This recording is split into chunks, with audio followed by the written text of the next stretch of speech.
Song of Myself by Walt Whitman, Part 2. To be in any form, what is that? Round and round we go, all of us, and ever come back thither. Lay more developed, the quahug in its callous shell were enough. Mine is no callous shell. I have instant conductors all over me, whether I pass or stop. They seize every object and lead it harmlessly through me. I merely stir, press, feel with my fingers, and am happy. To touch my person to someone else's is about as much as I can stand. Is this then a touch, quivering me to a new identity? Flames and ether making a rush from my veins, treacherous tip of me reaching and crowding to help them? My flesh and blood playing out lightning to strike what is hardly different from myself. On all sides, prurient provokers stiffening my limbs, straining the udder of my heart for its withheld drip. Behaving licentious towards me, taking no denial, depriving me of my best as for a purpose. Unbuttoning my clothes, holding me by the bare waist, deluding my confusion with the calm of the sunlight and pasture fields, immodestly sliding the fellow senses away. They bribed to swap off with touch and go and graze at the edges of me. No consideration, no regard for my draining strength or my anger, fetching the rest of the herd around to enjoy them a while. Then all uniting to stand on a headland and worry me.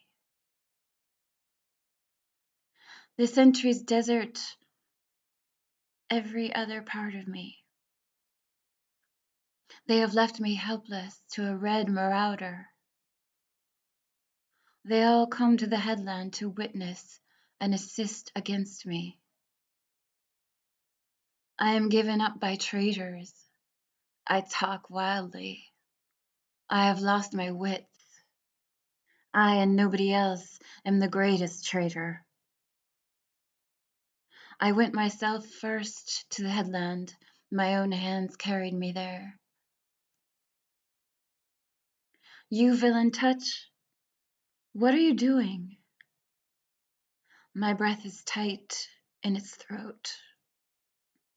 Unclench your floodgates. You are too much for me.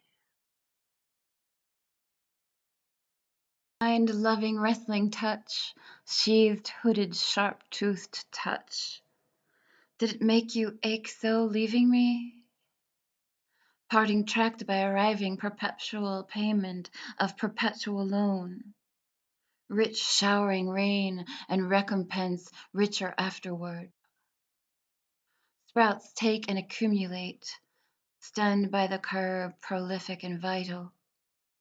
Landscapes projected, masculine, full-sized, and golden.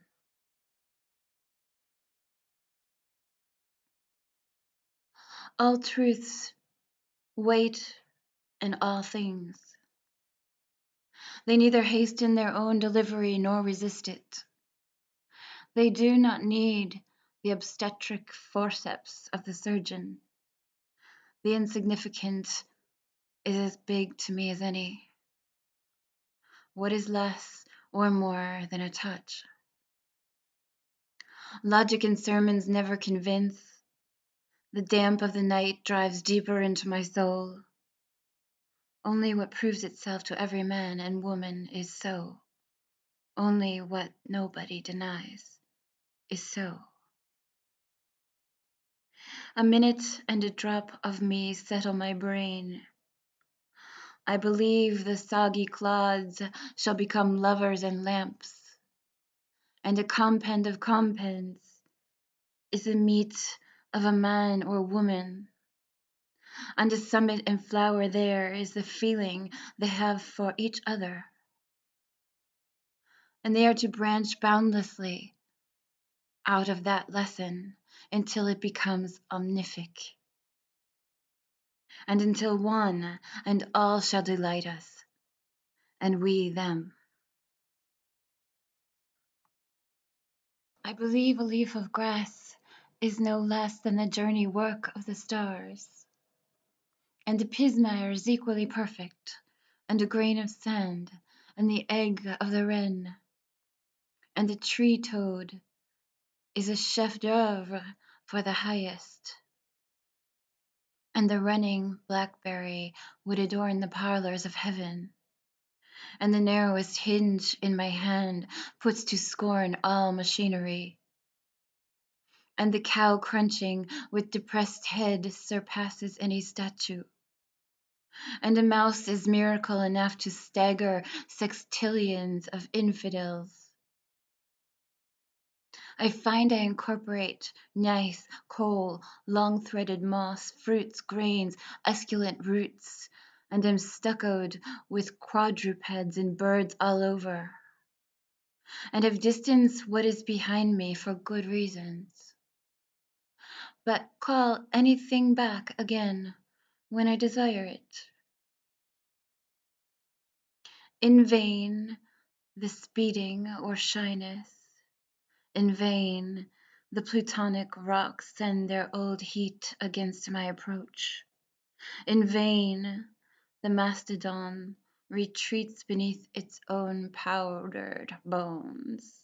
In vain objects stand leagues off and assume manifold shapes. In vain the ocean settling in hollows and the great monsters lying low. In vain the buzzard houses herself with the sky. In vain the snake slides through the creepers and logs. In vain the elk takes to the inner passes of the woods. In vain the razor-billed auk sails far north to Labrador. I follow quickly. I ascend to the nest in the fissure of the cliff. I think I could turn and live with animals. They are so placid and self-contained. I stand and look at them long and long. They do not sweat and whine about their condition. They do not lie awake in the dark and weep for their sins. They do not make me sick discussing their duty to God. Not one is dissatisfied, not one is demented with the mania of owning things. Not one kneels to another, nor to his kind that lived thousands of years ago. Not one is respectable or unhappy over the whole earth. So they show their relations to me, and I accept them. They bring me tokens of myself. They evince them plainly in their possession. I wonder where they get those tokens. Did I pass that way huge times ago and negligently drop them? Myself moving forward then and now and forever, gathering and showing more always and with velocity. Infinite and omnigenous, and the like of these among them, not too exclusive toward the reachers of my remembrancers, picking out here one that I love, and now go with him on brotherly terms. A gigantic beauty of a stallion, fresh and responsive to my caresses, head high on the forehead, wide between the ears, limbs glossy and supple, tail dusting the ground. Eyes full of sparkling wickedness, ears finely cut, flexibly moving. His nostrils dilate as my heels embrace him. His well-built limbs tremble with pleasure as we race around and return. I but use you a minute, then I resign you, stallion. Why do I need your paces when I myself outgallop them? Even as I stand or sit, passing faster than you. Space and time, now I see it, is true, what I guessed at. What I guessed when I loafed on the grass. What I guessed while I lay alone in my bed. And again, as I walk the beach under the paling stars of the morning. My ties and ballast leave me. My elbows rest in sea gaps. I skirt sierras, my palms over continents. I am afoot with my vision. By the city's quadrangular houses, in log huts, camping with lumbermen, along the ruts of the turnpike, along the dry gulch and rivulet bed. Weeding my onion patch or hoeing rows of carrots and parsnips, crossing savannas, trailing in forests, prospecting, gold digging, girdling the trees of a new purchase. Scorched ankle deep by the hot sand, hauling my boat down the shallow river.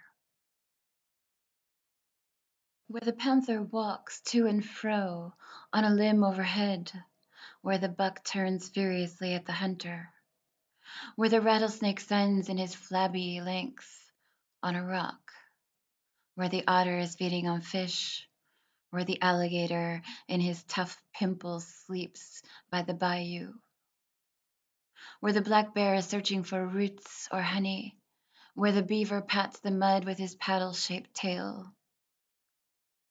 Over the growing sugar, over the yellow-flowered cotton plant, over the rice in its low moist fields, over the sharp-peaked farmhouse, with its scalloped scum and slender shoots from the gutters. Western persimmon, over the long-leaved corn, over the delicate blue flower flax, over the white and brown buckwheat, a hummer and buzzer there with the rest, over the dusky green of the rye as it ripples and shades in the breeze, scaling mountains, pulling myself cautiously up, holding on by low, scragged limbs, walking the path worn in the grass and beat through the leaves of the brush,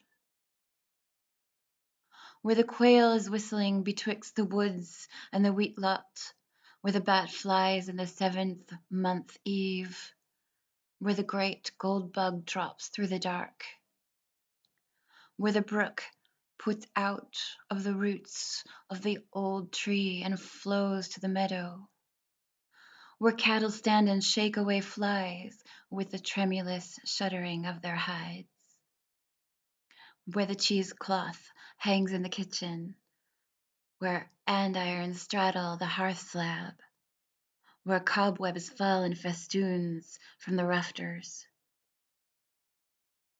where trip hammers crash, where the press is whirling in its cylinders, wherever the human heart beats with terrible throes under its ribs, where the pear-shaped balloon is floating aloft, floating in it, myself, and looking composedly down,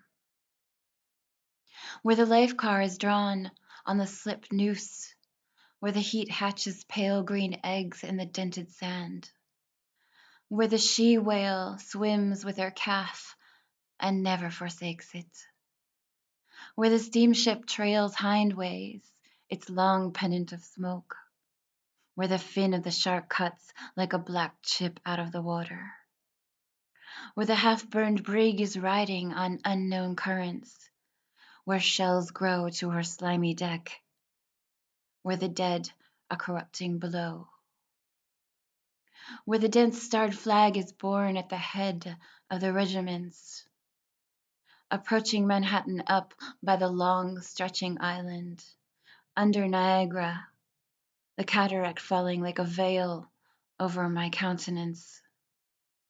Upon a doorstep, upon the horse block of hard wood outside, upon the race course, or enjoying picnics or jigs, or a good game of baseball.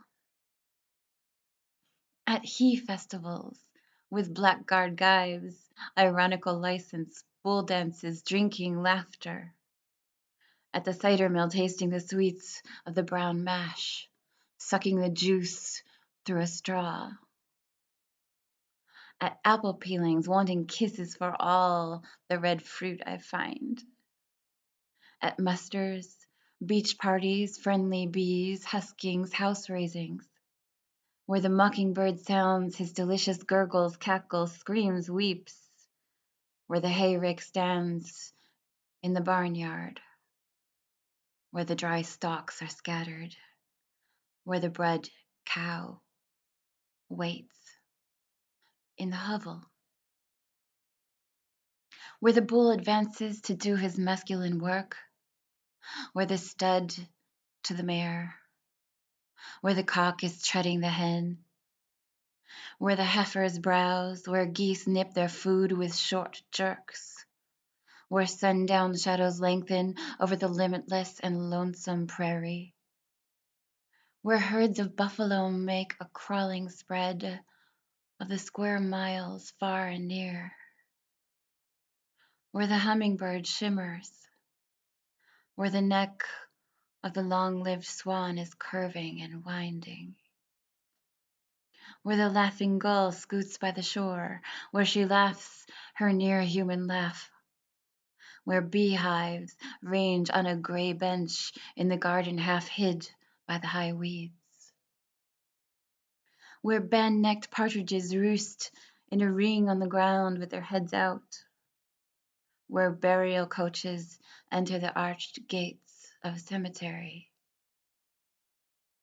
where winter wolves bark amid wastes of snow and icicle trees, where the yellow-crowned heron comes to the edge of the marsh at night and feeds upon small crabs, where the splash of swimmers and divers cools the warm noon, where the katydid works her chromatic reed on the walnut tree over the well, through patches of citrons and cucumbers with silver-wired leaves, through the salt lick or orange glade or under conical firs, through the gymnasium, through the curtained saloon, through the office or public hall. Pleased with the native and pleased with the foreign, pleased with the new and the old, pleased with the homely woman as well as the handsome, pleased with the Quakeress as she puts off her bonnet and talks melodiously, pleased with the tune of the choir of the whitewashed church, pleased with the earnest words of the sweating Methodist preacher impressed seriously at the camp meeting, looking in at the shop windows of Broadway the whole forenoon, flatting the flesh of my nose on the thick plate glass, wandering the same afternoon with my face turned up to the clouds, or down a lane, or along the beach, right and left arms round the sides of two friends, and I in the middle, coming home with the silent and dark-cheeked bush boy. Behind me he rides at the drape of the day, far from the settlements, studying the print of animals' feet or the moccasin print. By the cot in the hospital, reaching lemonade to a feverish patient. Nigh the coffined corpse, when all is still, examining with a candle. Voyaging to every port to dicker and adventure, hurrying with the modern crowd as eager and fickle as any. Hot toward one I hate, ready in my madness to knife him. Solitary at midnight in my backyard, my thoughts gone from me a long while. Walking the old hills of Judea with the beautiful, gentle God by my side. Speeding through space, speeding through heaven and the stars, speeding amid the seven satellites and the broad ring in the diameter of 80,000 miles. Speeding with tailed meteors, throwing fireballs like the rest. Carrying the crescent child that carries its full mother in its belly. Storming, enjoying, planning, loving, cautioning, backing and filling, appearing and disappearing. I tread day and night such roads. I visit the orchard of spheres and look at the product, and look at quintillions ripened, and look at quintillions green. I fly those flights of a fluid and swallowing soul. My course runs below the soundings of plummets. I help myself to material and immaterial. No guard can shut me off, no law prevent me. I anchor my ship for a little while only. My messengers continually cruise away or bring their returns to me. I go hunting polar furs and the seal, leaping chasms with a pike-pointed staff, clinging to topples of brittle and blue. I ascend to the foretruck. I take my place late at night in the crow's nest. We sail the Arctic Sea. It is plenty light enough. Through the clear atmosphere I stretch around on the wonderful beauty. The enormous masses of ice pass me and I pass them. The scenery is plain in all directions. The white-topped mountains show in the distance. I fling out my fancies toward them.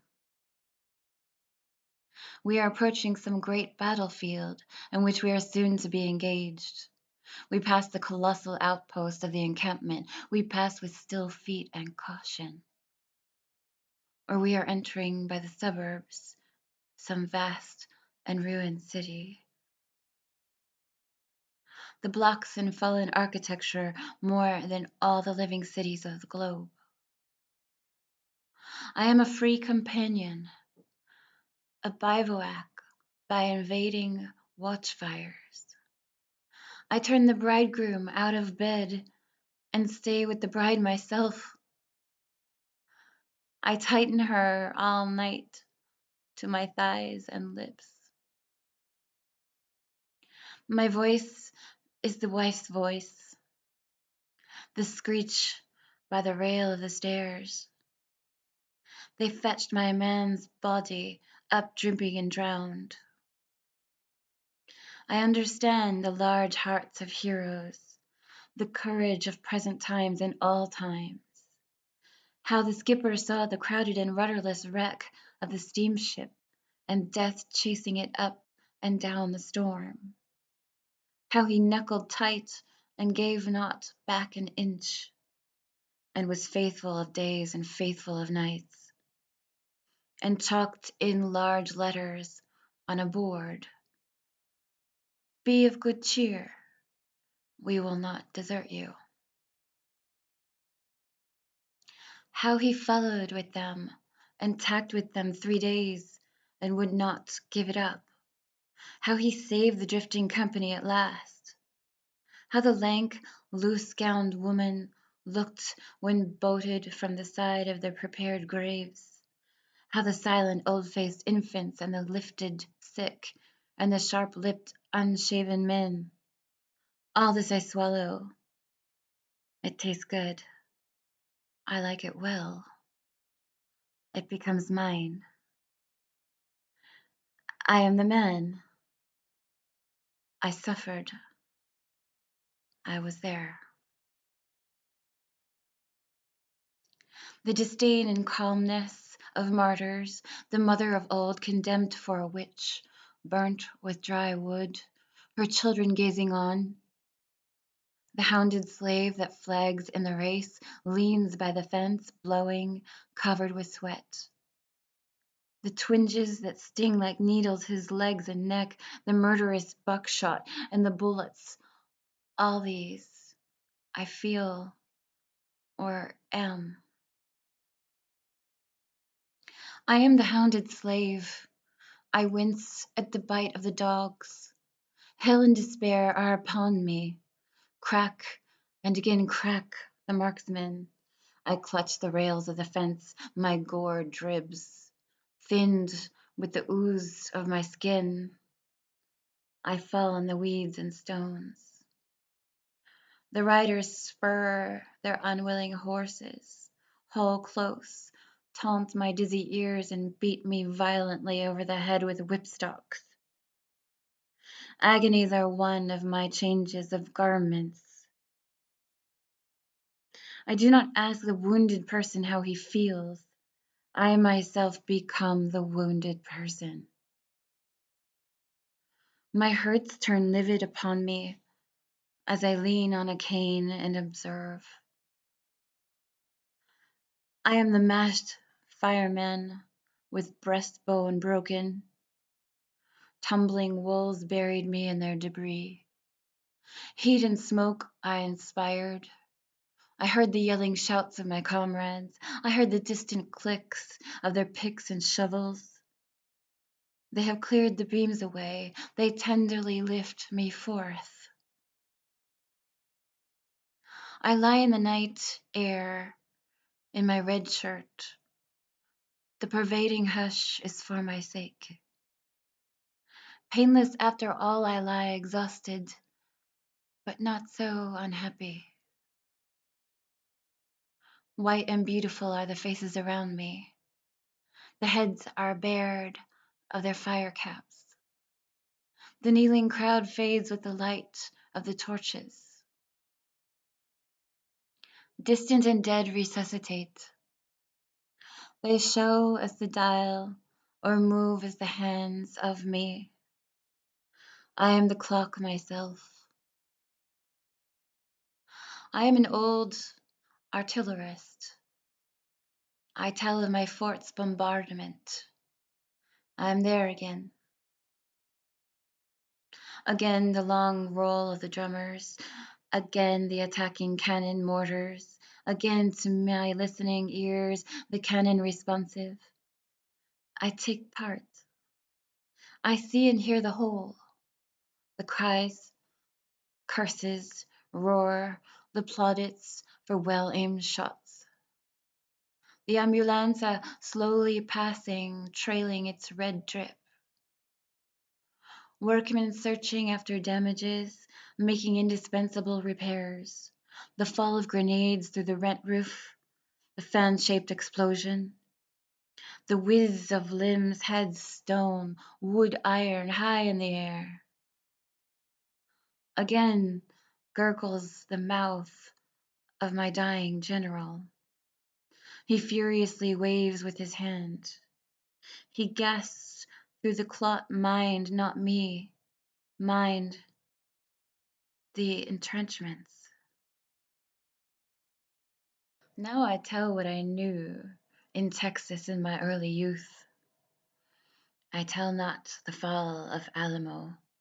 Not one escaped to tell the fall of Alamo. The 150 are dumb yet at Alamo. 'Tis the tale of the murder in cold blood of 412 young men. Retreating, they had formed in a hollow square with their baggage for breastworks. 900 lives out of the surrounding enemies, 9 times their number, was the price they took in advance. Their colonel was wounded and their ammunition gone. They treated for an honorable capitulation, received writing and seal, gave up their arms, and marched back prisoners of war. They were the glory of the race of rangers. Matchless with horse, Rifle, song, supper, courtship, large, turbulent, generous, handsome, proud, and affectionate, bearded, sunburnt, dressed in the free costume of hunters, not a single one over 30 years of age. The second first day morning, they were brought out in squads and massacred. It was beautiful early summer. The work commenced about 5 o'clock and was over by 8. None obeyed the command to kneel. Some made a mad and helpless rush. Some stood stark and straight. A few fell at once, shot in the temple or heart. The living and dead lay together. The maimed and mangled dug in the dirt. The newcomers saw them there. Some half killed, attempted to crawl away. These were dispatched with bayonets or battered with the blunts of muskets. A youth not 17 years old seized his assassin till 2 more came to release him. The 3 were all torn and covered with the boy's blood. At 11 o'clock began the burning of the bodies. That is the tale of the murder of the 412 young men. Would you hear of an old-time sea fight? Would you learn who won by the light of the moon and stars? List to the yarn as my grandmother's father, the sailor, told it to me. Our foe was no skulk in his ship, I tell you, said he. He was the surly English pluck, and there is no tougher or truer, and never was, and never will be. Along the Lord Eve he came horribly raking us. We closed with him, the yards entangled, the cannon touched. My captain lashed fast with his own hands. We had received some 18-pound shots under the water.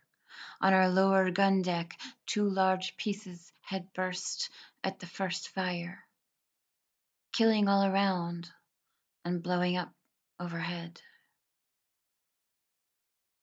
Fighting at sundown, fighting at dark, 10 o'clock at night, the full moon well up, our leaks on the gain, and 5 feet of water reported. The master-at-arms loosing the prisoners confined in the after-hold to give them a chance for themselves. The transit to and from the magazine is now stopped by the sentinels. They see so many strange faces, they do not know whom to trust. Our frigate takes fire. The other asks if we demand quarter, if our colors are struck and the fighting done. Now I laugh content, for I hear the voice of my little captain. We have not struck, he composedly cries. We have just begun our part of the fighting. Only 3 guns are in use. One is directed by the captain himself against the enemy's mainmast. 2 well served with grape and canister silence his musketry and clear his decks. The tops alone second the fire of this little battery, especially the main top. They hold out bravely during the whole of the action. Not a moment's cease. The leaks gain fast on the pumps. The fire eats toward the powder magazine. One of the pumps has been shot away. It is generally thought we are sinking. Serene stands the little captain. He's not hurried. His voice is neither high nor low. His eyes give more light to us than our battle lanterns. Toward 12, There in the beams of the moon, they surrender to us. Stretched and still lies the midnight. Two great halls motionless on the breast of the darkness. Our vessel riddled and slowly sinking. Preparations to pass to the one we have conquered. The captain on the quarter-deck coldly giving his orders through a countenance white as a sheet. Nearby, the corpse of the child that served in the cabin. The dead face of an old salt with long white hair and carefully curled whiskers. The flames spite of all that can be done, flickering aloft and below. The husky voices of the 2 or 3 officers yet fit for duty. Formless stacks of bodies, and bodies by themselves, dabs of flesh upon the masts and spars, cut of cordage, angle of rigging, slight shock of the soothe of waves, black and impassive guns, litter of powder parcels, strong scent, a few large stars overhead, silent and mournful shining, delicate sniffs of sea breeze, smells of sedgy grass and fields by the shore, death messages given in charge to survivors, the hiss of the surgeon's knife, the gnawing teeth of his saw, wheeze, cluck, swash of falling blood, short, wild scream and long, dull, tapering groan. These irretrievable. Laggards there on guard, look to your arms. In at the conquered doors they crowd. I am possessed. Embody all presences outlawed or suffering. See myself in prison shaped like another man. And feel the dull, unintermitted pain. For me, the keepers of convicts shoulder their carbines and keep watch. It is I let out in the morning and barred at night. Not a mutineer walks handcuffed to jail, but I am handcuffed to him and walk by his side. I am less the jolly one there, and more the silent one with sweat on my twitching lips. Not a youngster is taken for larceny, but I go up too, and am tried and sentenced. Not a cholera patient lies at the last gasp, but I also lie at the last gasp. My face is ash-colored, my sinews gnarl. Away from me, people retreat. Askers embody themselves in me, and I am embodied in them. I project my hat, sit shamefaced, and beg. Enough, enough, enough!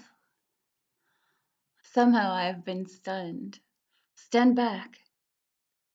Give me a little time beyond my cuffed head, slumber's dreams gaping. I discover myself on the verge of a usual mistake. That I could forget the mockers and insults, that I could forget the trickling tears and the blows of the bludgeons and hammers, that I could look with a separate look on my own crucifixion and bloody crowning. I remember now. I resume the overstayed fraction. The grave of rock multiplies what has been confided to it, or to any graves. Corpses rise, gashes heal, fastenings roll from me. I troop forth replenished with supreme power, one of an average, unending procession. Inland and sea coast we go, and pass all boundary lines. Our swift ordinances on their way over the whole earth. The blossoms we wear in our hats, the growth of thousands of years. Elves, I salute you. Come forward. Continue your annotations. Continue your questionings. The friendly and flowing savage. Who is he? Is he waiting for civilization, or past it and mastering it? Is he some Southwesterner raised outdoors? Is he Canadian? Is he from the Mississippi country? Iowa, Oregon, California? The mountains? Prairie life, bush life, or sailor from the sea? Wherever he goes, men and women accept and desire him. They desire he should like them, touch them, speak to them, stay with them. Behavior lawless as snowflakes, words simple as grass, uncombed head, laughter and naivete, slow stepping feet, common features, common modes and emanations. They descend in new forms from the tips of his fingers. They are wafted with the odor of his body or breath. They fly out of the glance of his eyes.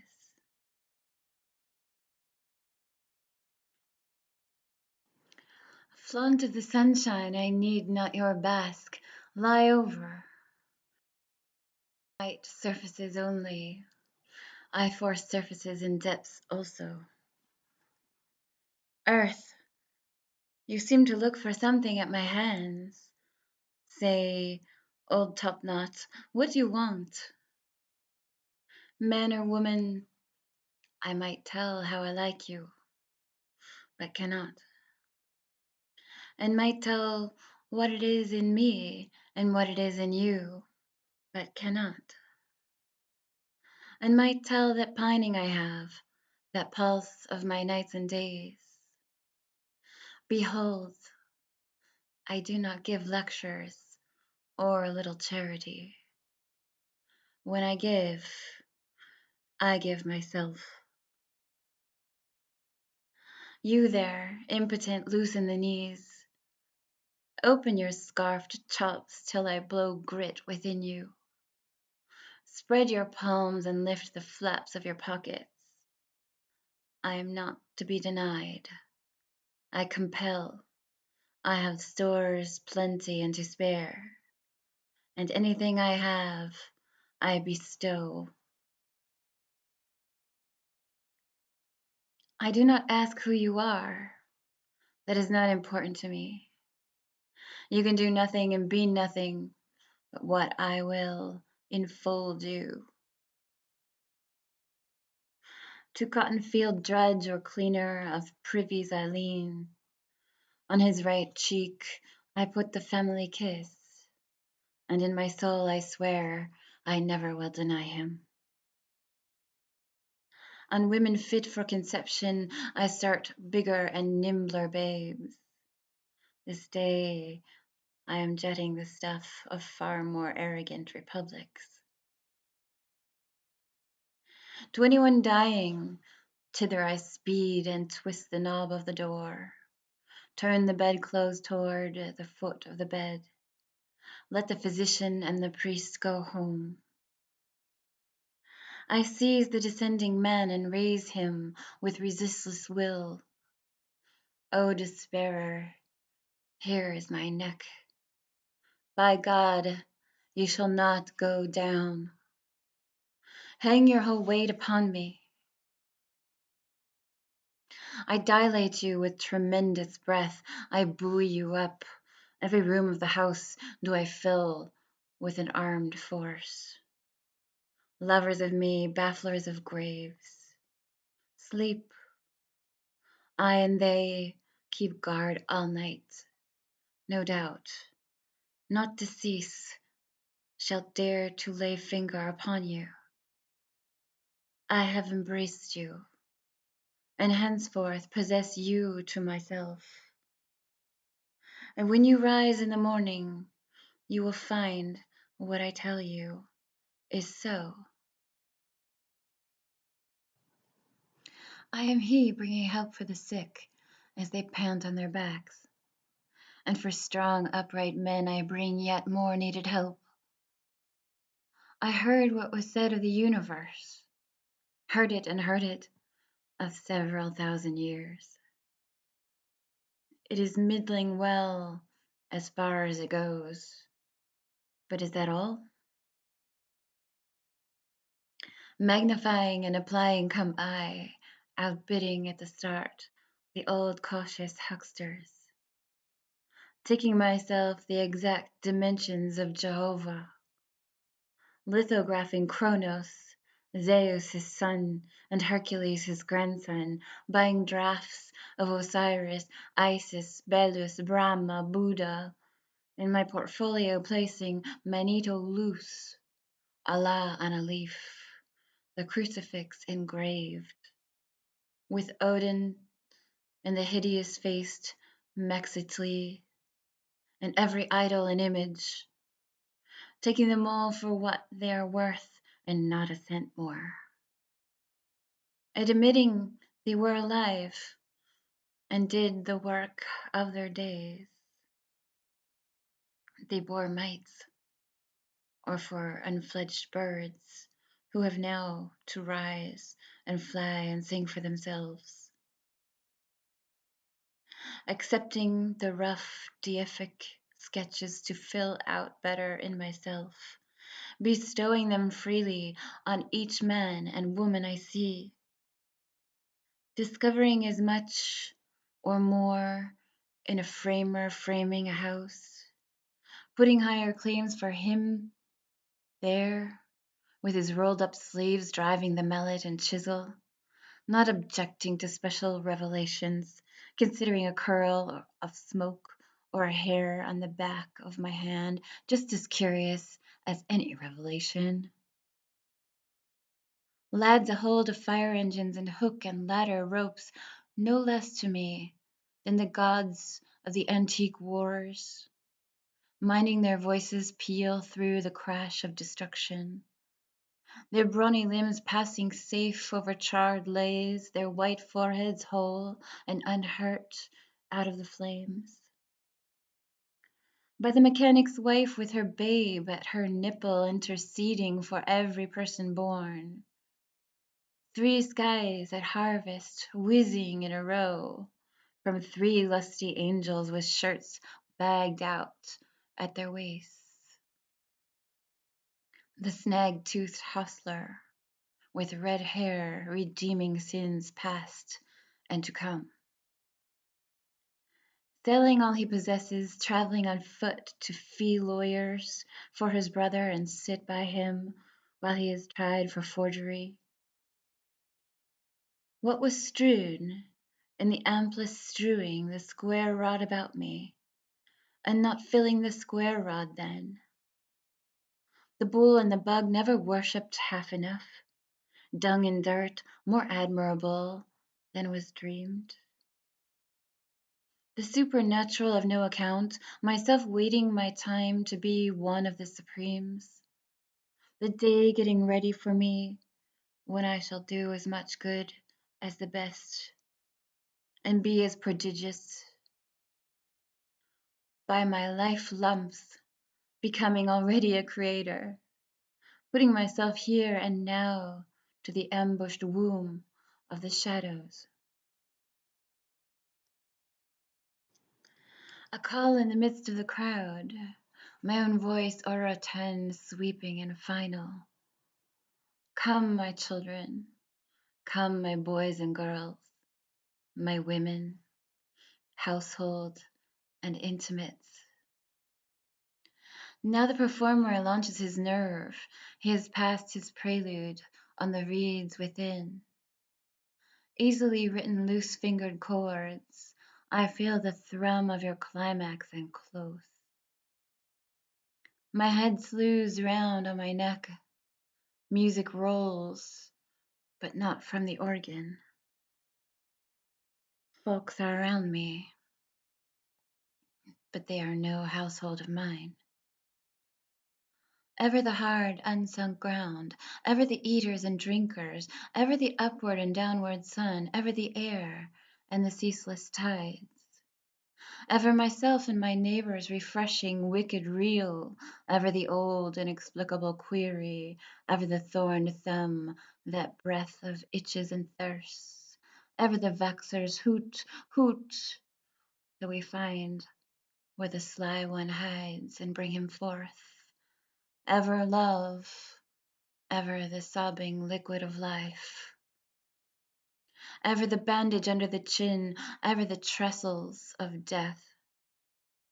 Here and there with dimes on the eyes walking, to feed the greed of the belly and the brains, liberally spooning. Tickets buying, taking, selling, but into the feast never once going. Many sweating, plowing, thrashing, and then the chaff for payment receiving, a few idly owning, and they the wheat continually claiming.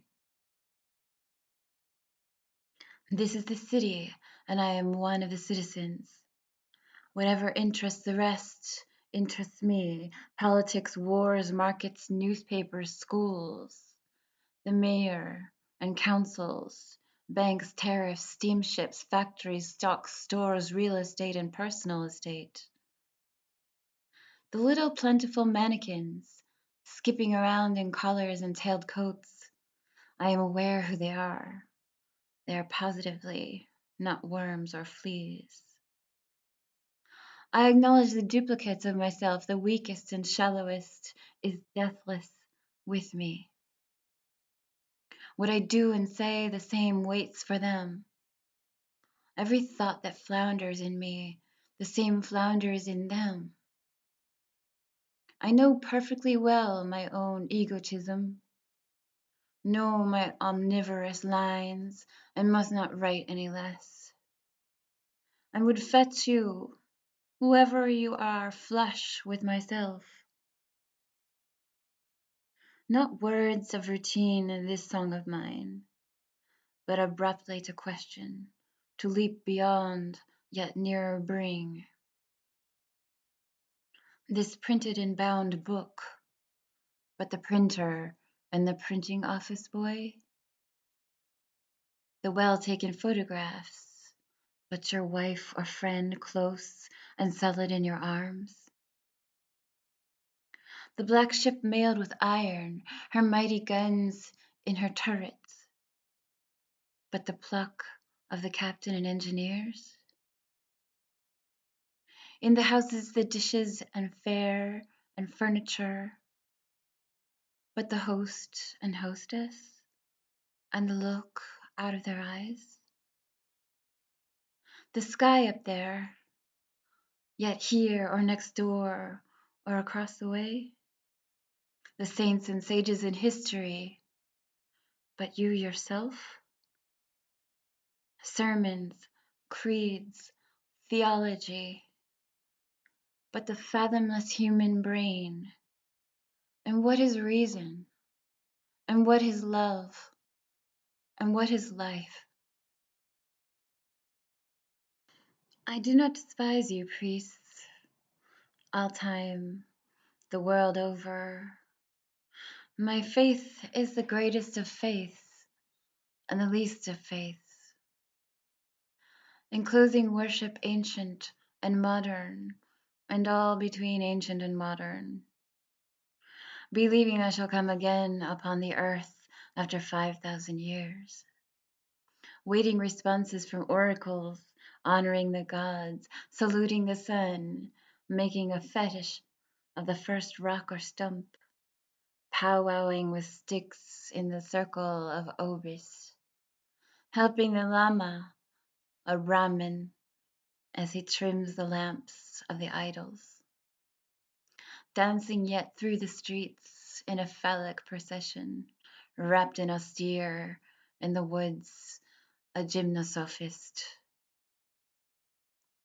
drinking mead from the skull cap to Shastas and Vedas admirant, minding the Koran, walking the Teocalis, spotted with gore from the stone and knife, beating the serpent skin drum, accepting the Gospels, accepting Him that was crucified, knowing assuredly that He is divine. To the Mass kneeling, or the Puritan's prayer rising, or sitting patiently in a pew, ranting and frothing in my insane crisis, or waiting dead-like till my spirit arouses me, looking forth on pavement and land, or outside of pavement and land, belonging to the winders of the circuit of circuits, one of that centripetal and centrifugal gang. I turn and talk like a man leaving charges before a journey. Downhearted doubters, dull and excluded, frivolous, sullen, moping, angry, affected, disheartened, ascetical. I know every one of you. I know the sea of torment, doubt, despair, and unbelief.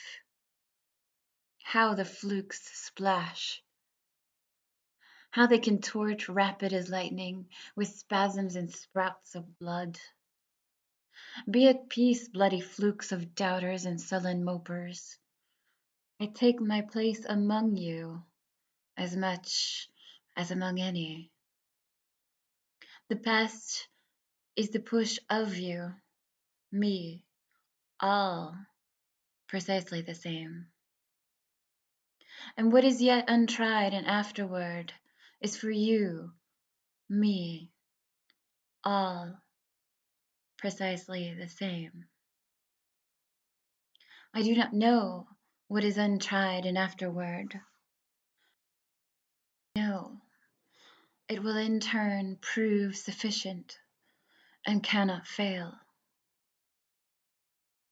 Each who passes is considered. Each who stops is considered.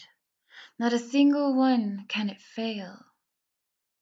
It cannot fail the young man who has died and was buried, nor the young woman who died and was put by his side, nor the little child that peeped in at the door and then drew back and was never seen again, nor the old man who has lived without purpose and feels it with bitterness worse than the gall, nor him in the poorhouse tubercled by rem and the bad disorder, nor the numberless slaughtered and wrecked, nor the brutish kobo called the ordure of humanity, nor the sacks merely floating with open mouths for food to slip in, nor anything in the earth or down in the oldest graves of the earth, nor anything in the myriads of spheres,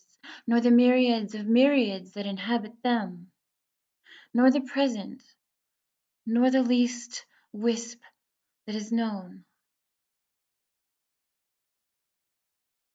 It is time to explain myself. Let us stand up. What is known, I strip away. I launch all men and women forward with me into the unknown. The clock indicates the moment, but what does eternity indicate? We have thus far exhausted trillions of winters and summers. There are trillions ahead, and trillions ahead of them. Births have brought us richness and variety, and other births will bring us richness and variety.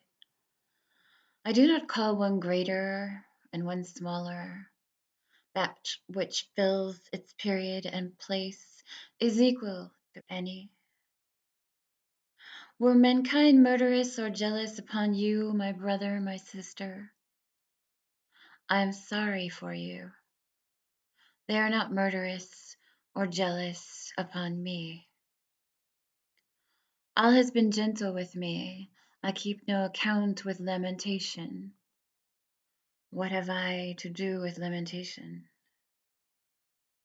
I am an acme of things accomplished, and I an encloser of things to be.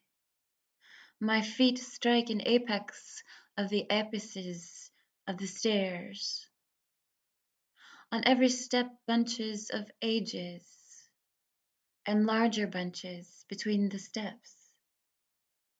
All below duly travelled, and still I mount and mount. Rise after rise, bow the phantoms behind me. Afar down, I see the huge first nothing. I know I was even there. I waited unseen and always, and slept through the lethargic mist, and took my time, and took no hurt from the fetid carbon. Long I was hugged close, long and long. Immense have been the preparations for me, faithful and friendly the arms that have helped me. Cycles ferried my cradle, rowing and rowing like cheerful boatmen. For room to me, stars kept aside in their own rings.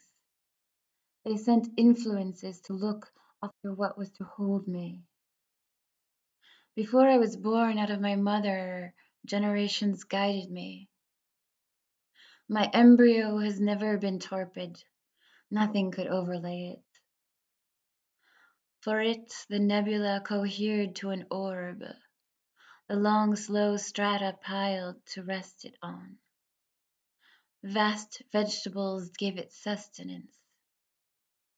Monstrous sauroids transported it in the mouths and deposited it with care.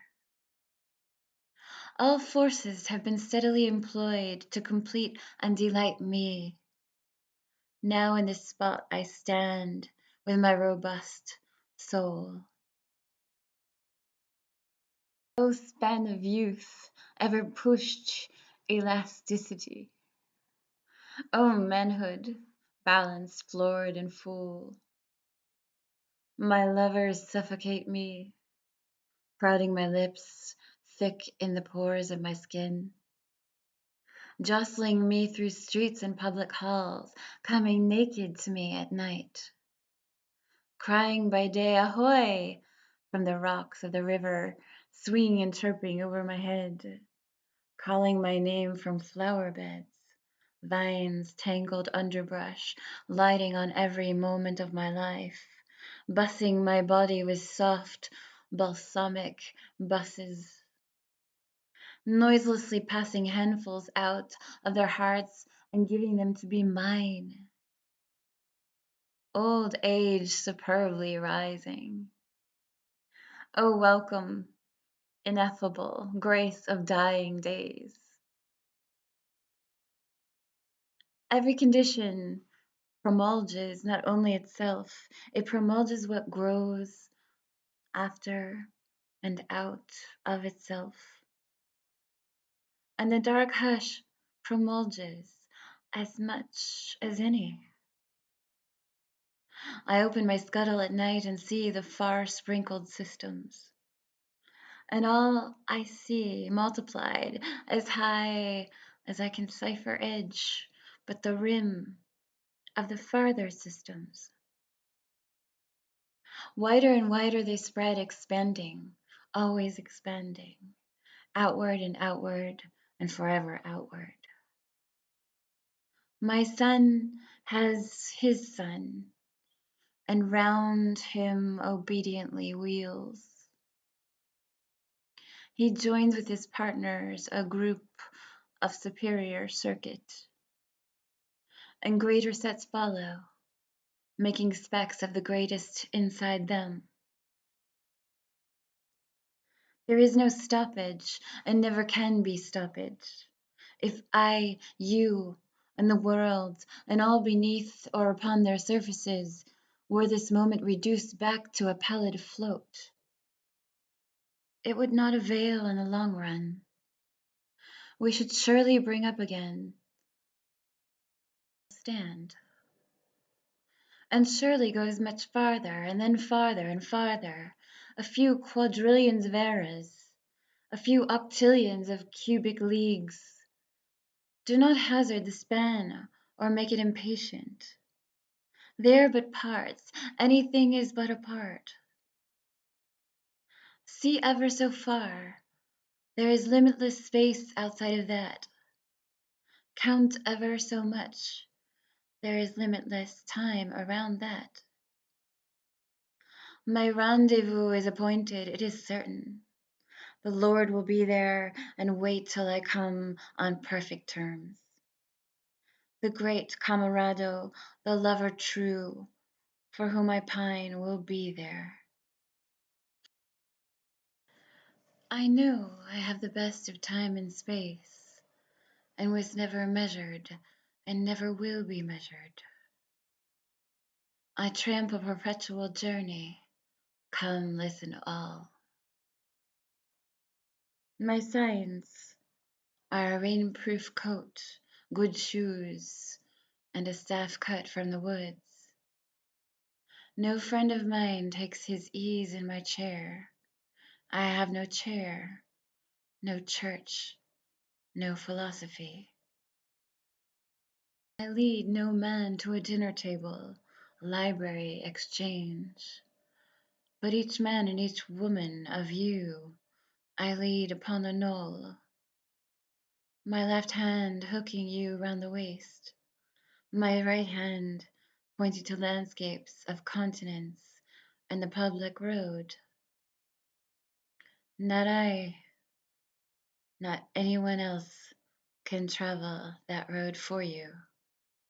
You must travel it for yourself. It is not far, it is within reach. Perhaps you have been on it since you were born and did not know. Perhaps it is everywhere on water and on land. Shoulder your duds, dear son, and I will mine. And let us hasten forth. Wonderful cities and free nations we shall fetch as we go. If you tire, give me both burdens, and rest the chuff of your hand on my hip.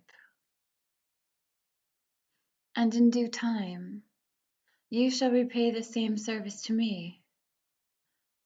For after we start, we never lie by again. This day before dawn, I ascended a hill and looked at the crowded heaven.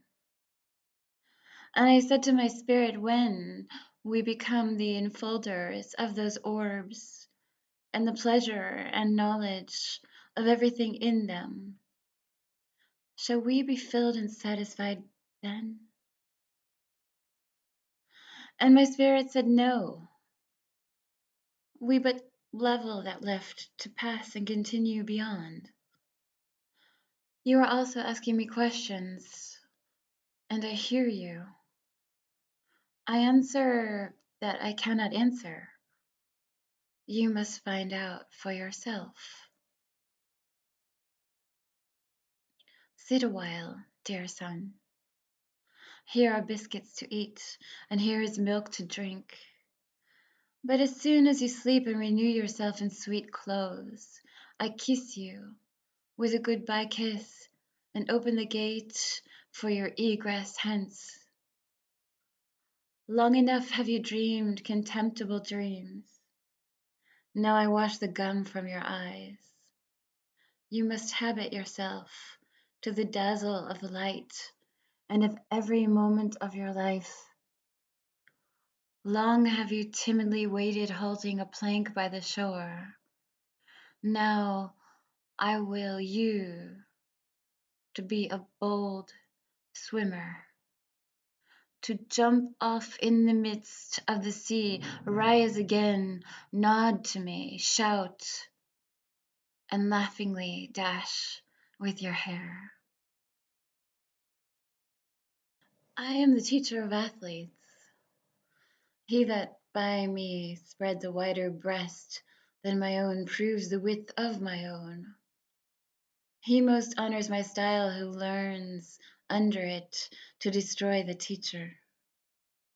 The boy I love, the same becomes a man, not through derived power, but in his own right, wicked rather than virtuous, out of conformity or fear, fond of his sweetheart, relishing well his steak, unrequited love or a slight cutting him worse than sharp steel cuts.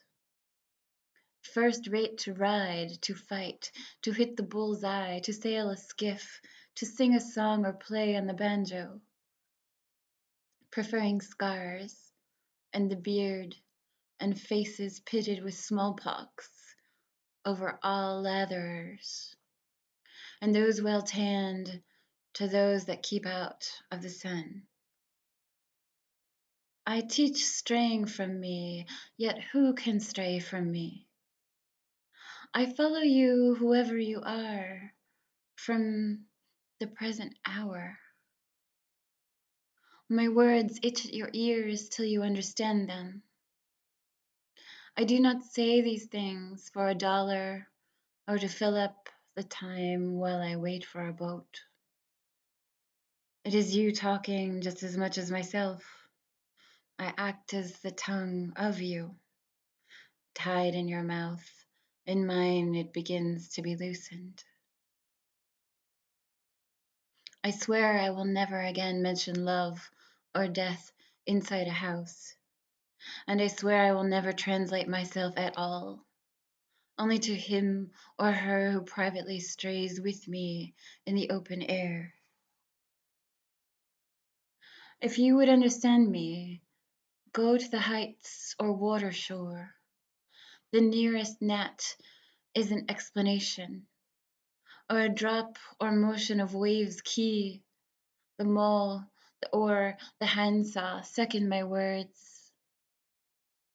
No shuttered room or school can commune with me, but roughs and little children better than they. The young mechanic is closest to me. He knows me well. The woodman that takes his axe and jug with him shall take me with him all day. The farm boy plowing in the field feels good at the sound of my voice. And vessels that sail my words sail. I go with fishermen and seamen and love them. The soldier camped or upon the march is mine. On the night air, the pending battle, many seek me, and I do not fail them. On that solemn night, it may be their last. Those that know me seek me.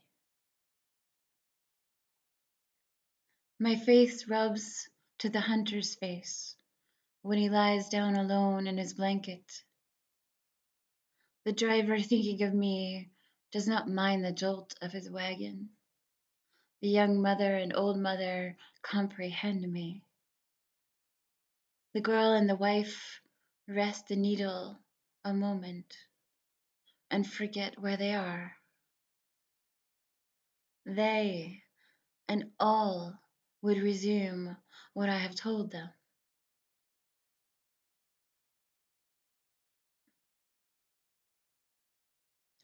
I have said that the soul is not more than the body, and I have said that the body is not more than the soul, and nothing, not God, is greater to one than oneself is.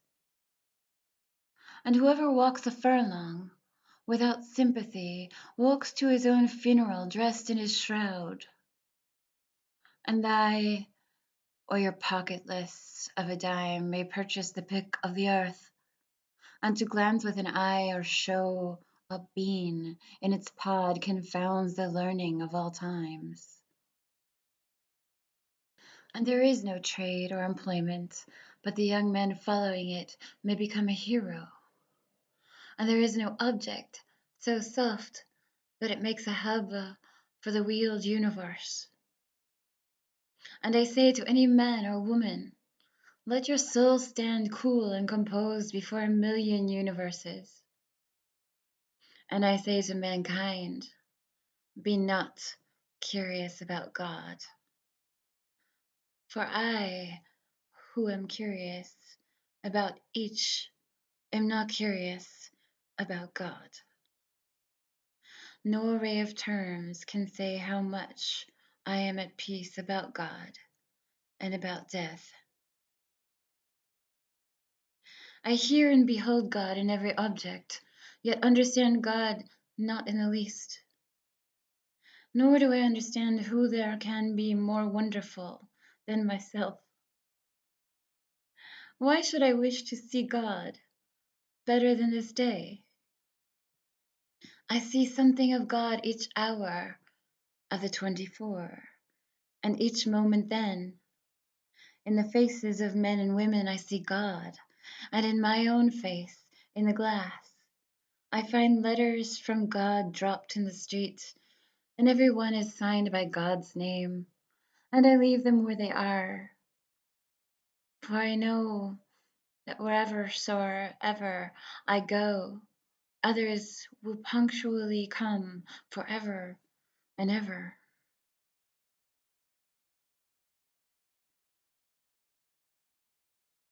And as to you, death, and you bitter hug of mortality, it is idle to try to alarm me. To his work, without flinching, the accoucheur comes. I see the elder hand pressing, receiving, supporting. I recline by the sills of the exquisite flexible doors, and mark the outlet, and mark the relief and escape. And as to you, corpse, I think you are good manure, but that does not offend me. I smell the white roses, sweet scented and growing. I reach to the leafy lips. I reach to the polished breast of melons. And as to you, life, I reckon you are the leavings of many deaths. No doubt I have died myself 10,000 times before. I hear you whispering there, O stars of heaven, O suns, O grass of graves, O perpetual transfers and promotions. If you do not say anything, how can I say anything? Of the turpid pool that lies in the autumn forest, of the moon that descends the steeps of the soughing twilight. Toss, sparkles of day and dusk, toss on the black stems of decay, and the mock toss to the moaning gibberish of the dry limbs. I ascend from the moon, I ascend from the night. I perceive that the ghastly glimmer is noonday sunbeams reflected, and debouch to the steady and central from the offspring great or small.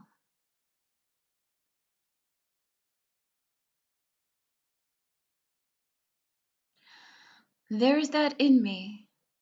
I do not know what it is, but I know it is in me. Wretched and sweaty, calm and cool, then my body becomes. I sleep. I sleep long. I do not know it. It is without name. It is a word unsaid. It is not in any dictionary, utterance, symbol. Something it swings on more than the earth I swing on. To it, the creation is the friend whose embracing awakes me. Perhaps I might tell more. Outlines. I plead for my brothers and sisters. Do you see, oh, my brothers and sisters? It is not chaos or death.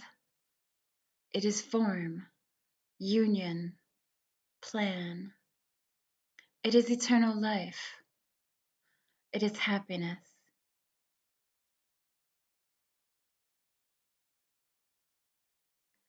The past and present wilt.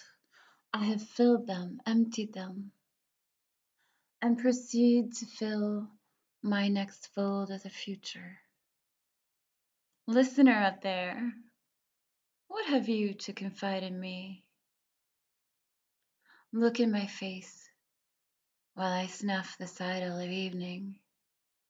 Talk honestly. No one else hears you, and I stay only a minute longer. Do I contradict myself? Very well then, I contradict myself. I am large, I contain multitudes. I concentrate toward them that are nigh. I wait on the door slab. Who has done his day's work? Who will soonest be through with his supper? Who wishes to walk with me? Will you speak before I am gone? Will you prove already too late?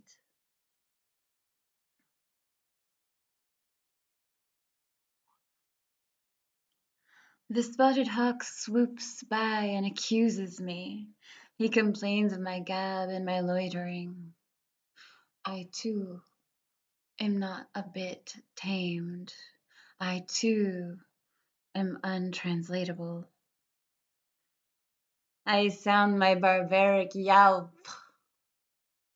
over the roofs of the world. The last scud of the day holds back for me. It flings my likeness after the rest, untrue as any on the shadowed wilds. It coaxes me to the vapor and the dusk. I depart as air. I shake my white locks at the runaway sun. I effuse my flesh in eddies and drift it in lacy jags. I bequeath myself to the dirt to grow from the grass I love. If you want me again, look for me under your boot soles. You will hardly know who I am or what I mean, but I shall be good health to you nevertheless, and filter and fiber your blood. Failing to fetch me, at first keep encouraged. Missing me one place, search another. I stop somewhere, waiting for you.